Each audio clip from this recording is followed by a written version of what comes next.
Hello, Prisma. So you're here to introduce the Oz books. There's a great character in the Oz books. I remember the glass cat. The cat made all of glass. You can only see its heart. And the cat was very fastidious. And once Ozma wanted to give it the death penalty, and there was a trial because she thought the cat had eaten some tiny little magical piglets that the wizard had made, because the wizard has gotten famous. I have a lot of Oz books, and I used to have even more, and then I decided during the purge I'm not going to be a completist. I got rid of some weak stuff like the Wogglebug of Oz and Visitors from Oz, this collection of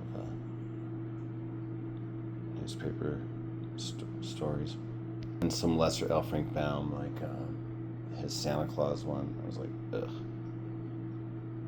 I've kept some good stuff here. I have all of the 14 Del Rey L. Frank Baum originals, and they're numbered, and so that's awesome.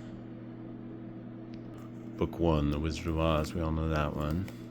Dorothy, Yellow Brick Road, etc. Really does have the tone of an American fairy tale, and there's a real magic to it.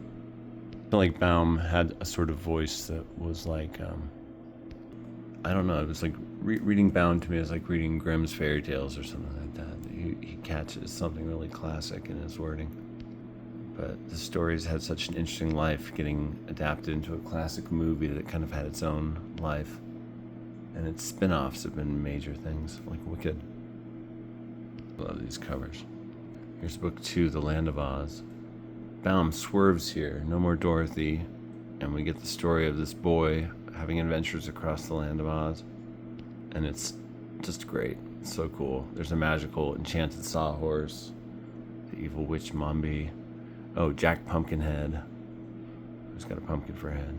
It looks like the Wogglebug, the Tin Man, the Scarecrow, and that must be Ozma on that emerald there. Oh, that's the ending of the book. So you follow this boy the whole book long, and then at the end it turns out he was this lost princess, enchanted and turned into a boy. It's some gender-bending wildness, and whoa. Land of Oz. Classic tale. This book and book 3 were adapted into Return to Oz. So here we have The Land of Oz and Ozma of Oz. And Ozma's just a great character, and I think all these characters are. Baum is a lot of fun. I remember always really liking this one, this 4th one. It's kind of like Journey to the Center of the Earth, but Oz. The wizard actually gets powers, and Dorothy kind of have like a journey through the center of the earth type thing.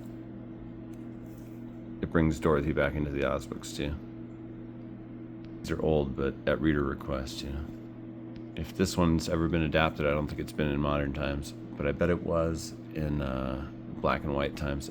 L. Frank Baum had like a movie studio that did adaptations, and the famous 1939 adaptation of The Wizard of Oz was not the first version of that at all. Look at Squirrel, she's so amazing. Where are you, Prisma? Book 5, The Road to Oz. I don't remember this one, but I remember Polychrome, the Rainbow Fairy. She's a great character. My daughter Sonora always reminded me of her growing up, just skipping lightly along on sunbeams. Looks like some sort of a boat ride across the deadly desert. The Emerald City of Oz. I don't remember this one, but I think this might be the one where Aunt Em and Uncle Henry finally come to live in Oz, which is awesome. Like, that's so great. And Toto. Sawhorse, he's such a great character. He's great in Return to Oz.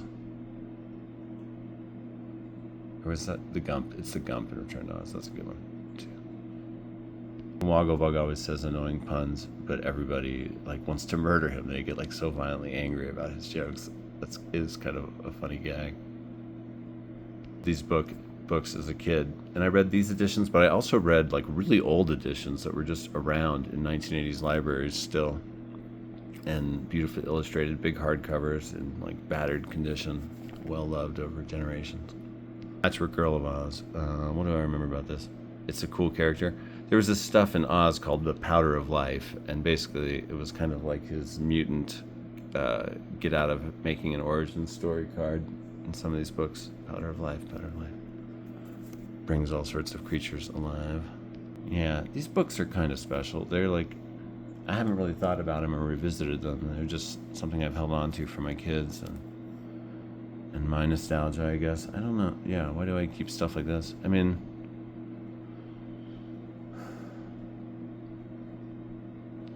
for now, it's cool to have.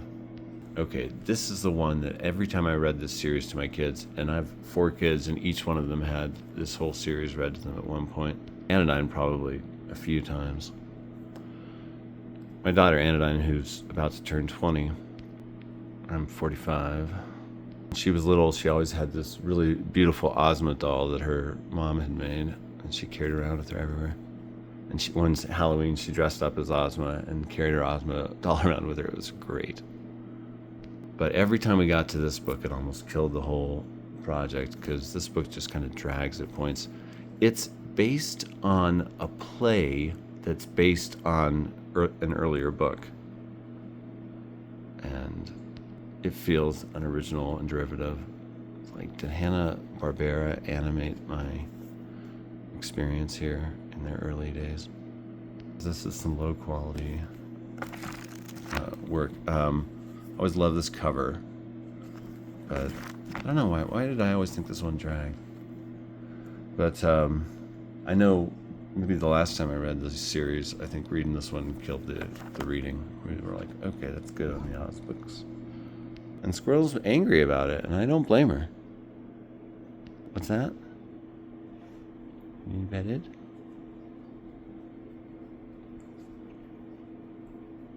She might want me to put the footrest out on the couch. But it pays to keep reading these series. You know, I'm speaking here primarily to young readers, but, you know, children's literature is literature, and some might say it's more difficult to do than regular literature in some ways. Writing that doesn't talk down, that's imaginative, that's fun. Sometimes the stuff this guy dreams up are weird.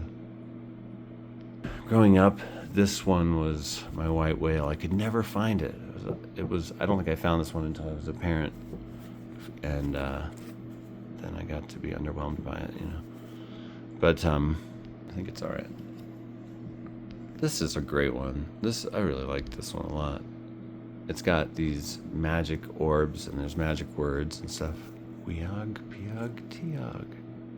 Rinky Tink and Oz. It's a total like side story, standalone story. I think that's the Gnome King, though. I think that's one thing it involves a major character.